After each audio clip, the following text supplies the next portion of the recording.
পৃথিবীতে যে শুধু ধনী দেশ রয়েছে এমনটা নয়, রয়েছে বেশ কিছু গরিব দেশও, যাদের অবস্থান দরিদ্র থেকেও দরিদ্রতম। আজকে আমরা জানবো পৃথিবীর সবচাইতে গরিব 10টি দেশ সম্পর্কে। 10. টোগো, মাথাপিছু জিডিপি $899 মার্কিন। 9.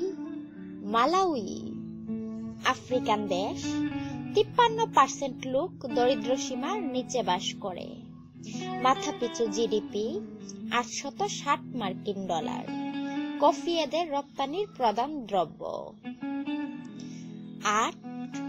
সিয়েরা লিওন, পশ্চিম আফ্রিকার একটি দেশ, জনসংখ্যা 1,40,000। এখানে হীরা, সোনার খনি থাকার পরও মাথাপিছু জিডিপি $849 মার্কিন। কারণ ওই একই, রাজনৈতিক অস্থিরতা আর নেতাদের দুর্নীতি। নেতারা হেলায় মার্সিডিজ চড়ে, তবে দেখেছি মানুষ হিসেবে এরা খুব ভদ্র। 7. নাইজার, এর মাথাপিছু জিডিপি $771 মার্কিন। এর 80% ভূমি সাহারা মরুভূমিতে পড়েছে। এখানেও রাজনৈতিক অস্থিরতা আর নেতাদের দুর্নীতি দারিদ্র্যের প্রধান কারণ। 6. সেন্ট্রাল আফ্রিকান রিপাবলিক, এটাও আফ্রিকার একটি দেশ। মাথাপিছু জিডিপি $768 মার্কিন। যদিও দেশটিতে ইউরেনিয়াম, হীরা এসবের খনি রয়েছে। অভ্যন্তরীণ গন্ডগোল, রাজনৈতিক অস্থিরতা এসব এটাকে শেষ করে দিচ্ছে। 5. ইরিত্রিয়া, এটাও আফ্রিকান দেশ। মাথাপিছু জিডিপি মাত্র $615 মার্কিন। 80% মানুষ দরিদ্র সীমার নিচে বাস করে। বলে রাখি, দৈনিক $1.25 মার্কিন নিচে আয় হলে সেটা দরিদ্র সীমার নিচে হবে।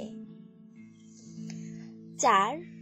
বুরুন্ডি, আফ্রিকার এই দেশটির গড় মাথাপিছু জিডিপি $615 মার্কিন। 3. জিম্বাবুয়ে, আফ্রিকার এই দেশটির মাথাপিছু জিডিপি $487 মার্কিন। এই দেশটি সম্প্রতি 100 ট্রিলিয়ন জিম্বাবুয়ান ডলারের নোট বাজারে ছেড়েছে। 100 ট্রিলিয়ন ডলার লেখার মতো জায়গা এখানে নেই। 2. লাইবেরিয়া, এটা 2 নম্বর দরিদ্র দেশ। মাথাপিছু আয় মাত্র $456 মার্কিন। 1. ডেমোক্রেটিক রিপাবলিক অফ কঙ্গো, হ্যাঁ, এটাই দুনিয়ার 1 নং দরিদ্র দেশ। এর আগে নাম ছিল জায়ারে। 1997 সালে এর নাম হয় DRC। এর মাথাপিছু জিডিপি $348 মার্কিন। এই তথ্যগুলো যারা প্রথম শুনেছেন অবশ্যই কমেন্ট করে জানাবেন। সেই সাথে লাইক দিতে ও সাবস্ক্রাইব করতে ভুলবেন না।